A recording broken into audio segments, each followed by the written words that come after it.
Hey everybody, how's it going? Thought we'd do a read today. A little Sirach, chapter 13. Here we go. He who handles tar is made unclean by it. Boy, I bet that would hurt too. And he who has fellowship with a proud man shall be like him. Do not burden yourself above your strength while you live, and have no fellowship with one who is mightier and wealthier than yourself. For how is the kettle and the earthen pot in agreement? For if the one be struck against the other, it shall be broken. The wealthy man has done wrong, and yet he threatens all.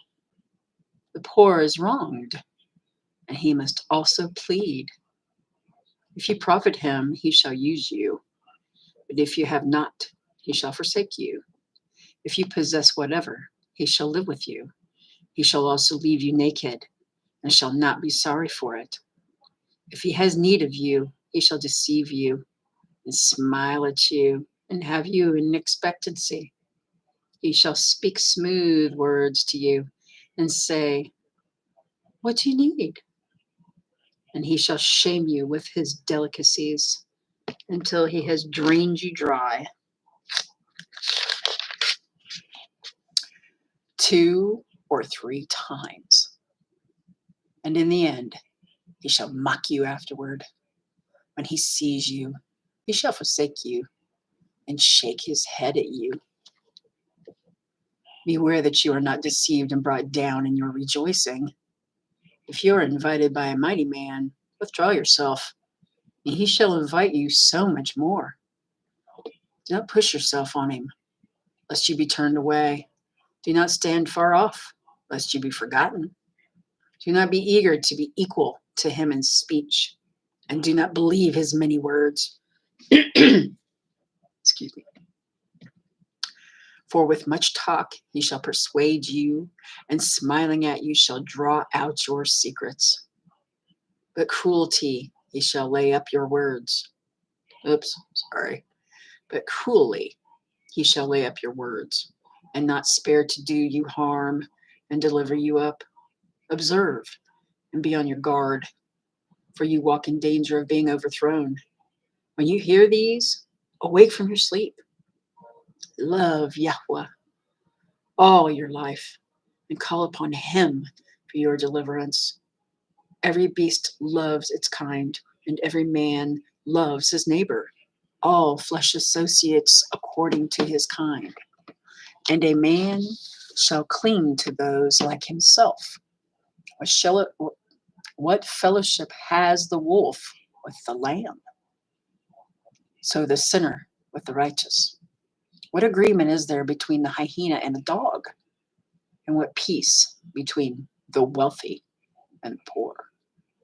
As the wild donkey is the lion's prey in the wilderness, so the wealthy eat up the poor. As the proud hate humility, so does the wealthy abhor the poor. A wealthy man beginning to fall is supported by his friends, but a poor man fallen is pushed away by his friends. When a wealthy man is fallen, he has many helpers. He speaks words not to be spoken, and yet men declare him right. The poor man slips, and yet they also rebuke him. He speaks wisely, but is not heeded. When a wealthy man speaks, every man holds his tongue, and look, what he says, they exalt to the clouds. You know, I remember this commercial a long time ago. It had to do with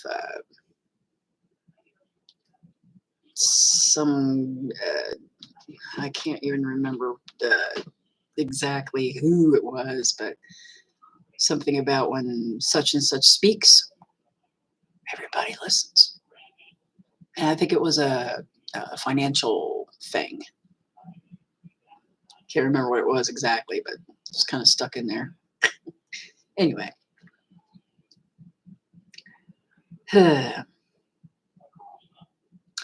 When a wealthy man speaks, every man holds his tongue, and look, what he says, they exalt it to the clouds.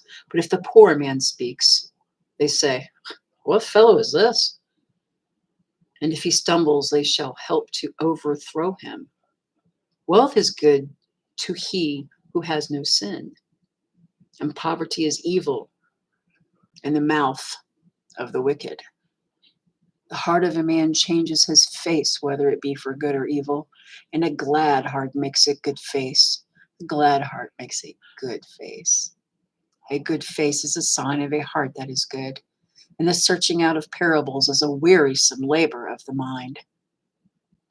That's chapter 13. My goodness. When we look at all the wealthy people of this time period, oh, and they have their little foundations, which help no one but themselves. I want people, oh, give to cancer. They give the cancer. Oh, give to the AIDS Foundation. They are the ones that give people AIDS. Oh, give to the Parkinson's, give to this, give to that, the Heart Association, blah, blah, blah. They are the ones that give you these things. There's patents for cancer and AIDS. There's also patents for the cure of cancer and AIDS and a few other things. They have cures. They have diseases. It's a very cunning and sneaky way to grab all of the masses' wealth away from them, make them sick so they have to go seek a physician, make them sicker by taking the medication, make them even sicker. And then, oh, what? They make money off you when you die. Truly dark and evil world we live in. Truly. It's only getting darker and more evil. But one day, Yahweh is going to send his son. Yeah, one day. Waiting for that day. Waiting for that kingdom to come. Hallelujah, oh Yahweh.